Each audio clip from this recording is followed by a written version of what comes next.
I analysed every single one of the 15,000 suburbs in Australia over many years. And what I found will shock you. It will actually tell you how to find suburbs that outperform and the 2 keys to ensure you can grow your portfolio further.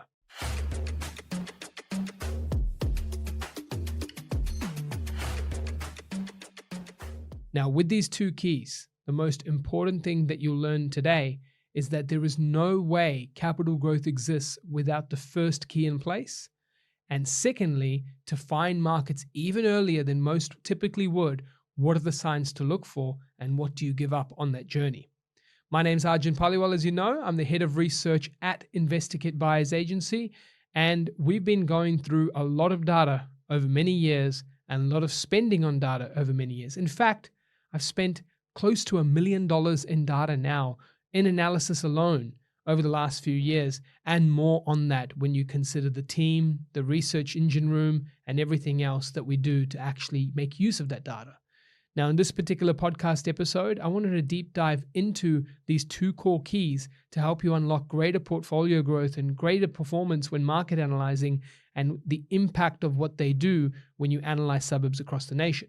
So if you're loving content like today and you feel like, hey, I'm loving the data-driven approach to property investing and I want more of this, jump onto our InvestorKit YouTube page. And if you're here already, smash the like button, hit the subscribe. I'd love to share more of this straight to your inbox so you can have the best in property research and data from Australia's Buyers Agency of the Year for 2023. So let's get into key 1. And with key 1, it's actually critical in understanding these trends. The first thing with property investing data is that when you're looking at data analysis, it's important to turn things into statements. And if you don't do that, it makes data a lot of technicality, a lot of, jargon and things that you don't know what they actually mean, or isolated points that make you even sound smart. But that's not what you're here to be. You don't want to sound smart, look cool, be cool. You want to just get results. And so what I've come to learn is that over time, with regards to property data, if you can translate it into a paragraph in multiple sentences, you can make data a language. It's kind of like the old coding and how coders do a great job at bringing it back to English, then back to code again. Those are the ones who know how to implement their idea, how to share it to the world, because they can speak the languages of what people want, but also what the machine wants to hear to build your solution. And so when it comes to data analysis, the same thing is true here. Number 1 is, I'll give you an example, days on market. Days on market is a trend that shows how fast something sells. So if you're all of a sudden saying days on market is trending down by 20% against last year and on 3 and 5 year averages is greater as well, it's the lowest days on market it's ever been, that's all great data talk. And I can talk like that all day long. In fact, I could talk like that underwater and it makes sense because that's just what I do for a living. But the key here is talking about it in simple language will help you put these things even better together.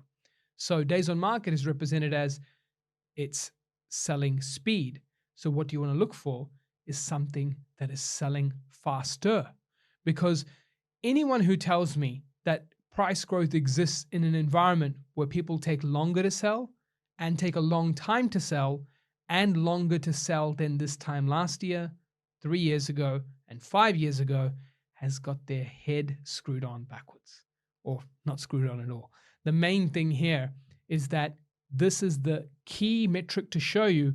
One was a very percentage-based, algorithmic sounding way. And if that's a word, I own that now. But if it's not a word, let's make it a word. And secondly, the way I showed you was to make sense of it in real life terms. And that is when, data truly makes sense. It's all about use and practicality of data, not just in isolation. But that is one trend though. There are many other trends attached to this. Let's take another one. Listing trends are down 33%, 10% in the last year, 33% against 3 and 5 year averages, and listings remain at a low level. Again, that's like someone coming off the stockbroking news, ComSec market updates, CoreLogic ready to suit and tie, multiple pieces of paper, really talk to you in a sophisticated way, Mr. or Mrs. Hedge Fund Manager. That is not the majority of Australian property. That is not Australian property buyers. That is not mum and dad investors. What do you want to know is what that means. And simply put, what that means is there's not a lot of property for sale. There's less property for sale than this time last year, less property for sale than 3 years ago, and less property for sale than 5 years ago. And the number of properties for sale is becoming lower. So now you get the point of data explanation, data understanding. This is just the start. It's now about putting the pieces together and realizing that if you can turn these sentences into a story, you start to understand when housing markets are moving in the right direction. And the more of your story that is there, the greater confidence in your story, because you're elaborating it easier and more understandably and across multiple points. But if I just displayed one of those points, maybe 2 out of 10 or 3 out of 10, what you're really doing is having a story with less confidence. Less confidence actually gets us to point number 2, but let me come back to that key number 2 in terms of how to use that data to come to markets earlier before they start really popping off. And there's some pros and cons of that, so stick around to the end of this episode to learn about getting to markets earlier. So in this particular episode, I'm actually going to give you real life case studies of markets, not just markets where they're going now, they're growing well now. I'm going to show you markets and how my team and I were able to predict that they were going to pop off before they popped off, what trends we saw, and actually take you back to those years to visualize those trends so you can see what was happening, not just on one indicator, but multiple indicators, and actually see it in front of your eyes to say that, wow, this is true. No growth, no massive change occurs unless all these things start to come together. So what have I shown you so far? I've shown you a couple of things around data explanation to sound smart versus data practicality. I've talked about the importance of data and using it not just in one isolated metric, but using it across multiple metrics so you can start to have a clearer story and a paragraph, not just a sentence. And now we'll start talking through it. So let's start talking through it very macro. There is more people moving into a location. There is more sales occurring in the area. There is less listings or less properties available for sale in comparison to properties selling. There are hardly any rental properties, and the amount of rental properties for available continues to get less and less.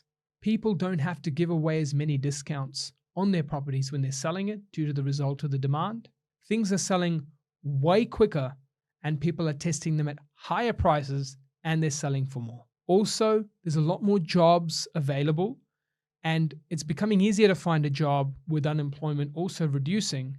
And from this perspective, we're also seeing a lot of spending occur in the economy to make the city a better place to live, work, eat, play, whatever you want to call it. People are also willing to pay more rent in this area and are increasing their rent at each rental open home and happily paying it. Maybe not the happily part, but they're having no choice but to pay it. The key here is I've shared with you a paragraph on a location, and when these indicators come together, price growth is imminent. It happens. And when more of them come together at stronger levels, trending and static, and the two definition meanings there that I want to share with you is trending is the way it's heading, static is what point it's at now. So what's the actual outcome? So is it a 1% vacancy rate or is it 2%? That's the static point. And is it 5% coming down to 2 or 3 coming down to 1? That's the trending. But once you understand that, you notice that it's clear that you could not argue with me that this market is rising in values or due to. And I didn't even use one metric or one data point to share that. I was able to explain that without complex data, without making your life harder than already it needs to be. I live and breathe in this environment, the analysis, the trends, the spreadsheets, the machine learning, the AI, the back testing. This is my world. So I don't need to try and pretend to sound more intelligent by making all these trends fancy and talk about law of averages, the return to mean, the spending, the weighting of indicators, the accuracy ratings of the machine learning, the back testing. I don't need to go through all this. I want this to be as simple and applicable as possible for you. And so as a result, that's the sentences I wanted to go through. So now let's actually go through the visuals, and we'll take 3 case studies to go through. The first one, we're going to go through the market of Adelaide. As you know, I was the first and the main forecaster across the mainstream media in Australia to say multiple things. Number one is that Adelaide would be the best performing capital city for years to come. started these sort of talks in 2020 and 21 and had been investing there for clients going back to 2018-19. Number two was I jumped on the Weekend Today show and I said, hey guys, Adelaide will rise and it will rise double digits percentage-wise in 2022. People call me mad, people call me crazy. Guess what? It was the only capital city in the nation to rise double digits in 2022 percentage-wise. But what you can see here is that we knew things were going to happen in Adelaide. We bought there for our clients. We still see the strength ahead. We predicted it would be the best for years to come. And I even said amongst rising interest rates, it would still be the best performing city, and that too, grow double digits. Then you go to 2020. How is it that on the Property Talk Australia Facebook group, I say, hey guys, some interesting trends are emerging in Perth. And how is it to a closer group of friends and investors? I say, guys, Perth is going to grow really well, but look, risk appetite, if you want to go there with the economy and the history, that's up to you. And if it was to be more suitable for someone, we could do custom reports, share that for you, and basically say, hey, it can work if you have a multi-property portfolio. But guess what? I said it was going to grow, and to this day, I've said it's going to grow. And then what about my own decisions? When I went to Tasmania and I bought in the city of Burnie in 2017, heading into 18, what trends did I see then? How about the markets of Bendigo and Ballarat? You go over to shows like the Smart Property Investment Show, and you see me in years of 2018 and 19 shouting out saying Regional Vic was going to really pop off. And it was. Well, we're going to jump into Adelaide right now and take you through the content for Adelaide and actually show you what were some of the indicators. I'm not going to have time to go through them all, but I'm going to show you some really key and critical ones. So let's jump on the screen now and see them coming through. And I'll do my best for those listening to hear this and see as I go through it. But if you are listening to this and you're like, look, you know what? I want to check out these charts. What do I do? How can I see them? I really want to review this, Arjun, so I can be going through it with you.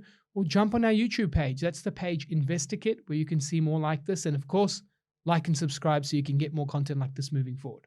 So we're going to jump into Adelaide now as the first market, and we're then going to go through some of these core trends. So the first trend you're seeing here is we've circled a core box, and this box is the price versus population growth. So it's not about drawing just isolated indicators to the outcome, but it's more so just to show you the mix of each of these things. And what you can clearly see is that there was a recovery in population growth rates, albeit at small recoveries. The trend started uplifting from 2017 onwards. In 2018 and 19, the trend was in full swing of population growth, and it was increasing in Adelaide. Price was also starting to trend up, although not ferociously, but you can see this box right around this trend analysis to show that 2018 and 19, we saw population really start to improve. Now, the second thing here is that going into price versus internal migration, guess what happened in 2017? Well, 2017 internal migration found its floor. Internal migration fell down. It found its floor in 2018-19. We saw the recovery taking place. Important to note here, everything that I'm going through right now is pre-COVID. Make sure you get that right, because everyone seems to take any growth outside of Sydney and Melbourne post-COVID and say that's a COVID boom. Hell no. We saw these trends pre-COVID. So we were saying that this was going to happen. And that's why during COVID, once we got back to some level of normalcy, I said, this is going to be the best city again, because the trends did not die. They just exploded. But they were always heading in that direction, as you can see, and we'll continue on. So price versus internal migration growth. Internal migration was recovering and it came back around. Although it was still negative, it was recovering. Remember, trend analysis, static. It's not just about where it is. Vacancy rates could still be crappy at 2, but if they came down from 6, something's happening. Let's now look at GRP growth. So this is more some economic output. That was improving again, and it was trending back up from 14, 15. I think it was after those core factory shutdowns and a few other job losses that happened across the city. We saw some post-recovery after that started to come into play. Now, that did fall off again, but that was normal because these trends move at a slower pace in terms of the availability of this data. And that was COVID. As you can see, it goes down to 2020 and that really shuts off.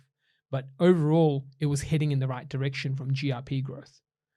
Now, when we look at the next part on this chart, it's price and unemployment rate. So unemployment rate was actually trending down all the way since 2015. It started trending back down as GRP started improving. And then it was only when the COVID hit that unemployment rate bounced back up in 2019 over to 2020 when COVID hit. But unemployment was trending down the whole time from 2015 all the way through to 18. So something interesting happening there. Now we've picked up a few macro pieces. So we saw that even pre-COVID, population growth was recovering in Adelaide, although still at slow levels. Internal migration was finding its floor from the absolute bottom and recovering again.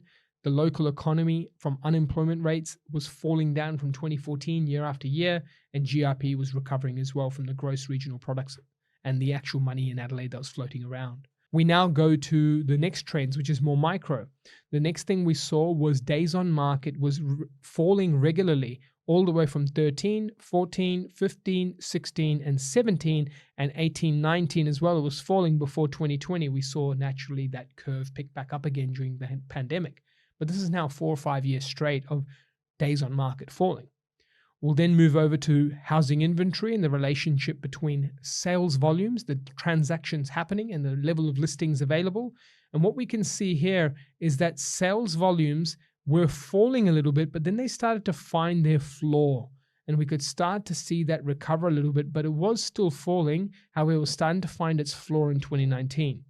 And then from there, we also see listings continue to trend down, but it didn't trend down rapidly until about sort of 2015. And then it started coming down and down and down. And that's when some big changes started occurring. Listings went back up in 2020 during the pandemic and then rocketed down in 21. And then over the next 2 years, being 22, 23, you know where listings went, they went even lower. And that's why the biggest growth has been happening now and sales volumes rose up. But the core thing is I'm talking about 18, 19, the listings trend continued its way down slowly from 2016 listing trends. We then go to vendor discounting, and vendor discounting in 2012 and 13, that really started to come off and it continued its decline all the way through and then started flatlining in 2018-19. But the whole way through it started declining. And then this is the big change. Have a look at these rental vacancy rates. It wasn't COVID suddenly when all the vacancy rates started getting low. Vacancy rates were always pretty low in Adelaide, but they weren't super low, right? The low parts were still there in 2014, but then the vacancy rates jumped back up again over 15 and 16 and then started falling again in 17, 18, and even touching practically in the zeros in 19. So that trend was well and truly happening. And what happens when that trend happens? Well, rent prices started to lift up their peak rates of growth. We first started to see some flatlining of rents towards 2012 to 16. As soon as that vacancy rate picture started turning around, we saw 17, 18, 19 start the trends upwards. So what's clear here in this Adelaide space is that people were coming in more, albeit slow numbers. The local economy was improving. Jobs were improving. Unemployment was improving. Price to sell was improving. Time to sell, was improving. Level of listings was trending down. Discounting was trending down. Vacancy rates were trending down. Rents were going up. Now, these aren't all the indicators, but it's here to show you that the trend analysis was showing in 2018. Now, before we jump to the next city, I want to turn this into a paragraph. As I looked into the market of Adelaide, more people were coming in, both internally and externally. There was more activity happening in the economy with more jobs around, giving more people confidence. People were buying homes quicker. People had less options to choose from, although declining at a slower rate. People didn't have to give as much discounts when selling their homes. There were hardly any rental properties available, and that was a problem getting pretty bad very quickly. People were then willing to pay more for rentals, and then realizing that price growth hadn't happened a lot, and things were still affordable, and confidence was then improving, price growth was due to happen. So you can see this picture happens time and time again. And this is not a COVID thing. This is pre-COVID, during COVID, post-COVID. This ain't going to change. These dynamics stay the same all the time. And just to prove that to you, we're going to go into post-COVID or post-main parts of the pandemic and getting close to it as well, just before it, just after it. And we're going to go to the next market, which is Perth. So Perth's been the hot topic for many, but I wanted to show you that we always could see these trends prior, and let's talk about Perth's trends. The first is population growth. So when you go to the population growth of Perth, as you know, the mining boom is well and truly over, and population growth was falling very quickly. It declined all the way through every single year in terms of its growth rate, all the way to 2016. Before 2016 up to 2019, you can see some sharp rates of recovery. Naturally, in 2020, COVID hit, comes off it again, but from 2016, that was when the trend started emerging of the shift in the other direction. Then you see internal migration. It can absolutely just curve changes like no tomorrow. And this is sometimes the good thing with those cities that have volatility, they're easier to spot the switch. Whereas Adelaide, as you saw, there was some stability in the curve, so it was harder to spot the switch.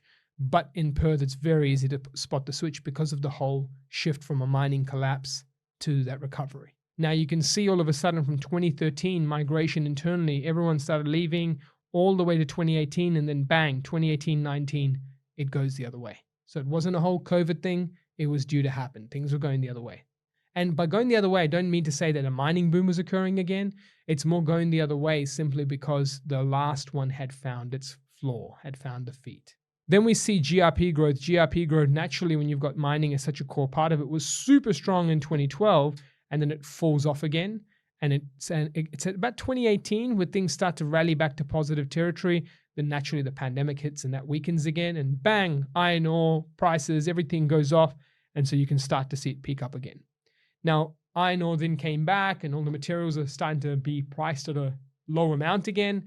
However, it's still operating at very high levels. It's just come off the core peak strengths. That's all. Unemployment rate, as you can see, it kept trending up. And then in 2016, it started to find its floor and it flatlined a little bit before starting to decline. And then the pandemic hit. Had the pandemic not hit, that 2019 trend of starting to decline was going to emerge anyway.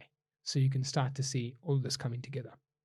Now, if we go to the micro trends, what you can start to see here is that days on market fell off, but days on market didn't really find its feet until the pandemic. But in 2019, it peaked. So after rising a lot in 2019, it started to peak and started to change the other direction till about 2020. So it's clear that once the pandemic hit, the days on market started falling, but you can see many of these other indicators start to peak at about 2019. Now, these are using annual charts. Now, if I had the charts to be able to go, which we do on our back end, to go deeper and deeper on the month by month and even the day intervals, when you have 30 days, 60 days, 90 days, you start to look at it from a perspective where you can start to see these changes occur throughout 2019, not 2020 or 21. Then you start to see the relationship of price, sales volumes, and listings. So firstly, what we saw was if you moved the COVID boom away and you looked at the listings from 2016 had found their feet at about 2015. 2015, they started trending down. So once you had that explosion up of listings after the big mining boom and people capitalized on it, the confidence of listing homes went down every single year and listings started to fall down from 2015, 16, 17, 18. It kept going lower. Then COVID hit, it picked up a little bit, and then it started going lower again. And same here with sales volumes. You can see sales volumes are declining, naturally less people doing deals. But then what happened in 2016-18? It found its floor again. And people stopped having that huge fall off of transactions, and it found eventually its low point of value. And so once that hit in 2019-20, it only had one direction anyway from there, up. It already been finding a floor for volumes. And with listings declining and volumes flatlining, it's actually better demand because it's net demand positive if listings are falling and volumes are still flatlining. And that's what was happening in 16, 17, 18. So it's clear that those signs were emerging that something was going to change. We now move to vendor discounting. Again, it had found its peak in 2019, but the true changes occurred post-pandemic. And then with vacancy rates, you can see the ceiling of high vacancy rates, which are quite high, by the way, were hit in 2017. And from 17 to 19, again, pre-pandemic, the signs were there that vacancy rates were completely turning the other way, moving from a crazy high of like 5% all the way down to about 2.75, which is still high, but again, trend and static, the trend was recovering rapidly. So it was only about time till that showed, and now vacancy rates are super low. Rents as well were actually declining. Quite rare, right? When you see a city with declining rents, but that floored in about 2017 and started trending sideways before recovering in 2019, 2020. So it's clear that with the trends, even in a completely different city, the recovery was imminent, not in pandemic, but from 2017-18 onwards, the recovery was already shaping up to be. And from there, it's just these trends of the way that materials, iron ore, and other factors have gone in, alongside investors figuring out what's happening on the West Coast, alongside the lack of supply coming into play because of all these trends moving together, job confidence returning back, the explosions happen to a new level. But as you can see here from all these trends highlighted, had the pandemic not occurred, they were all moving in the direction of a positive price growth ahead moment for Perth. So this is clear that these trends again have shown you that the data does not lie when you've got that many layers of indicators coming together. And we'll do this once more just to make sure we can get full confidence on your actual interpretation. That's the skill I want you to get out of this. Not cool charts. Oh, Arjun, thanks for being switched on, showing us what you did. How will that doesn't matter to me. I want you to get out of this interpretation at mastery level. And for me to do that, I want to do that by giving you the most simplistic review of data, which is paragraphs, not charts, not fancy sounding stuff, not cool sounding stuff, not metrics, not things that put me in a pedestal, but things that make you feel that it's simple and easy to understand. And let's go through that paragraph. There are more people coming into Perth from 2016 onwards after seeing less people come in for many years. People were leaving Perth far more often than coming in, and people were leaving Perth to other locations and states. So in fact, there was more people leaving than coming in, but in about 2018, more people started coming back in. The economy started improving, and there were eventually flattening in unemployment with more jobs from 2016 to 19. There was a turnaround in the time it took to sell a home. At about 2018, things started to peak in how long it took to sell a home. And so then things started to turn around in 2019 and get a little bit faster, although it still took some time to sell. Then there were less people selling their homes from sort of 2016 onwards, which therefore started to show that people were not as keen to get out anymore. And the amount of people buying after declining for so many years started to flatten out around 2016 to 18, showing that people were buying at consistent levels. Vendors didn't have to give away as much discount when selling their homes from about 2019 onwards. They flatlined from there. And after being so easy to find a rental from about 2017 onwards, it started to become harder again, although not really hard until about 2019. There were less rental available every single year. And from that reason, rent started to rise. Again, how can price growth not occur when you've got all these trends coming together? And this is the key thing to look at. Stop falling in love with the metric of the day. Stop falling in love with an economist's opinion, someone who's super qualified, someone who's got all these metrics that don't even have to do with housing trend analysis. He's just picking one metric and throwing it at you. Stop falling in love with what the news or the media says or what your barbecue uncle says. Fall in love with the trends and the interpretation of them to make them a reality, a sentence, a paragraph, so you can truly understand what's happening in housing markets. Now let's take you to one more example before I give you that final key, which was all about how you find markets earlier with some of the nuggets that I've shared with you today. And this next example is another pre-COVID example, just to show you that the germ, the COVID, the printing of money, all this rubber band effect, the global inflation, the global cheap money, all this stuff that everyone says is the reason for property booms couldn't be further from the truth. We were always going to experience a boom, just more factors came together on the demand side than anticipated when you have that rubber band effect.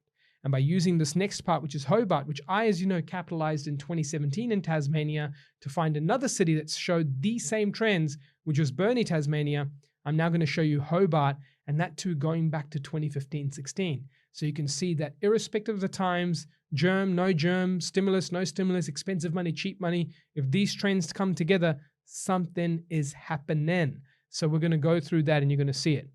Firstly, Hobart's population growth. Look at that explosion. 2015 and 16. What happens there? Huge population growth. Let's have a look at then 2015 and 16. Internal migration is surging off the back of 2013's fall off. Now it's really starting to come up.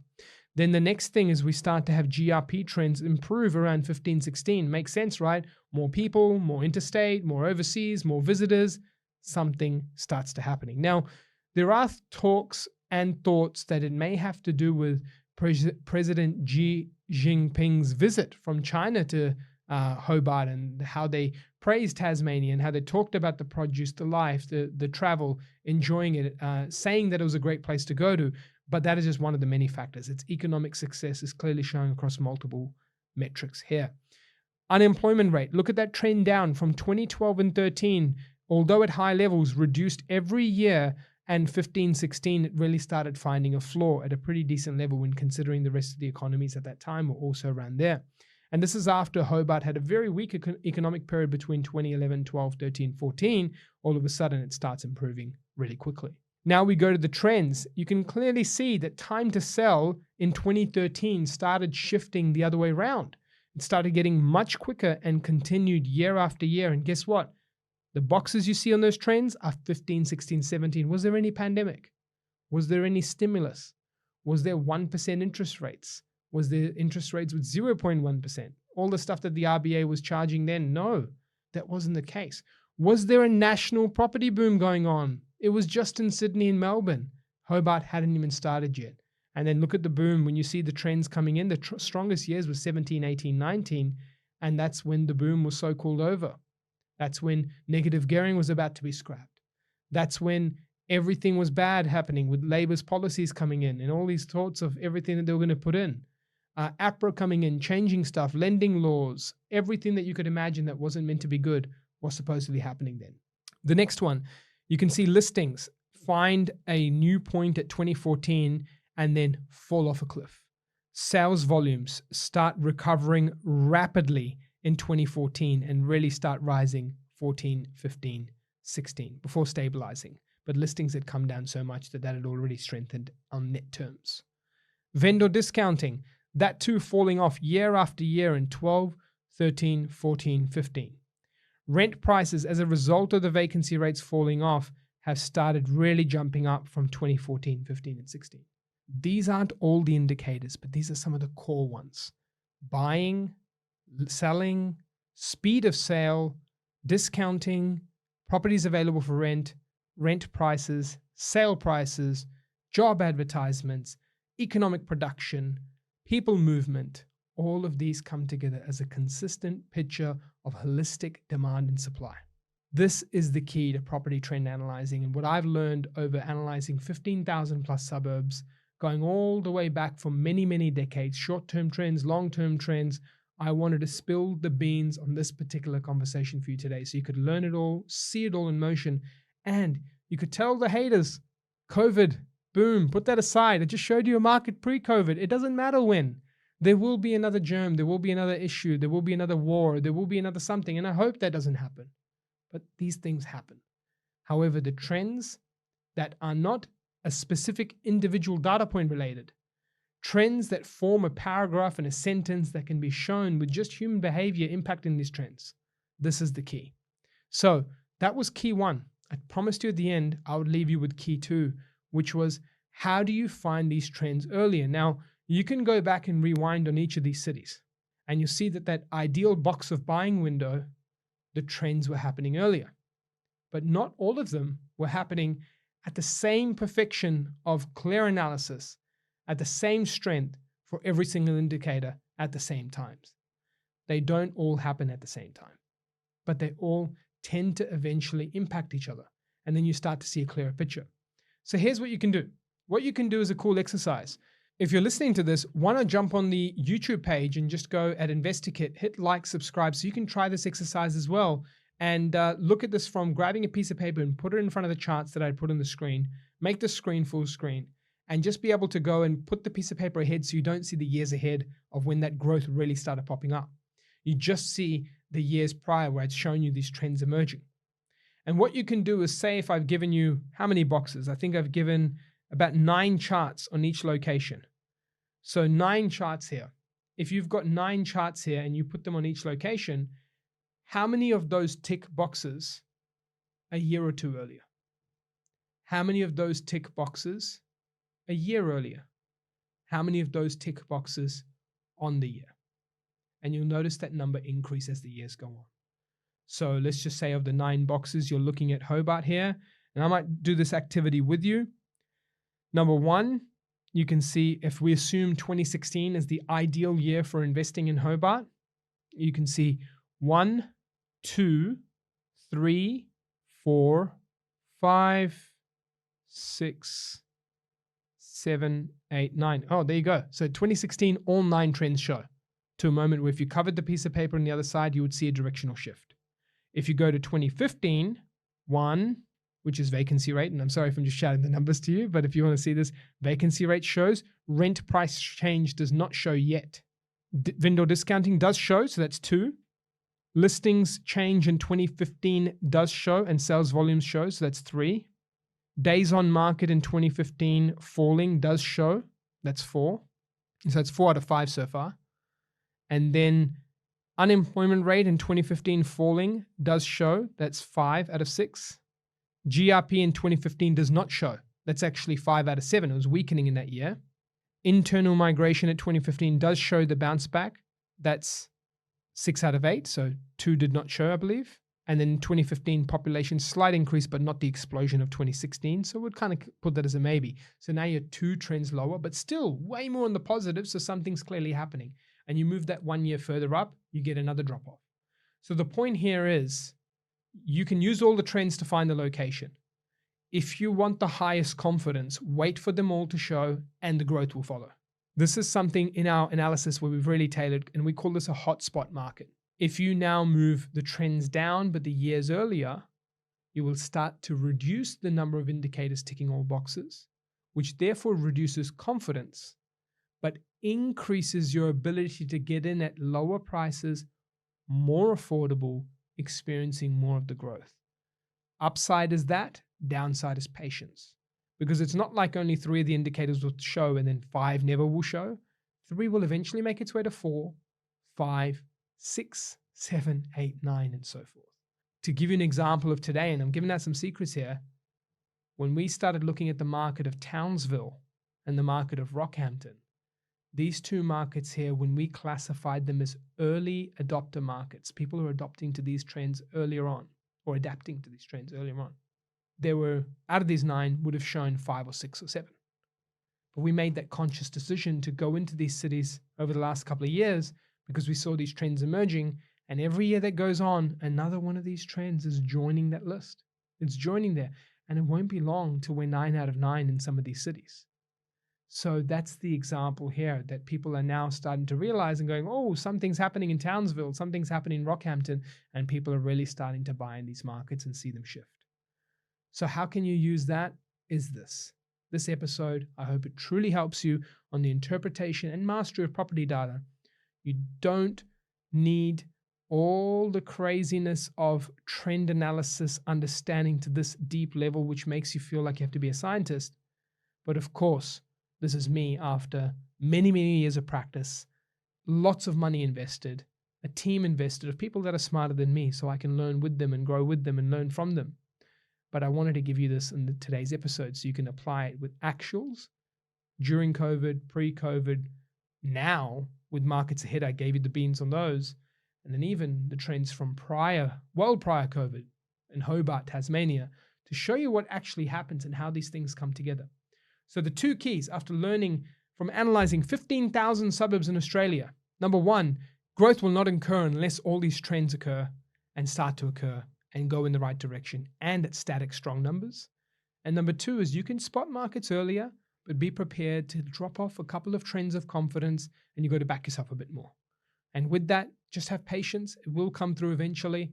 And this is how I've been able to outperform the market every year, been able to win Australia's Buyers Agency of the Year. And for 2023, looking back at 22 and 23, Australia's most featured buyer's agent and researcher amongst buyer's agents in the nation from the mainstream media. Our research publications from white papers, blog articles, market outperformance case studies are all free for you to check out. Jump onto investorkit.com.au, click our research tab. You can learn so much more about analysis. We're some of the first to pick across many subjects from Adelaide's boom to regional Victoria to Brisbane's performance to many parts of regional New South Wales during the COVID pick-off, and even recently Sydney's decline and recovery, all timed before the mass media and public came out with others' opinions to say so. Hope this helps you, and this is where the interpretation comes from. And this is just an example of some of the data. We go deeper and deeper, and all of this here is for you to be able to learn the trends to get yourself ahead on your journey. If you love this, please click like, jump on the InvestorKit YouTube page, help a brother out, and hit subscribe.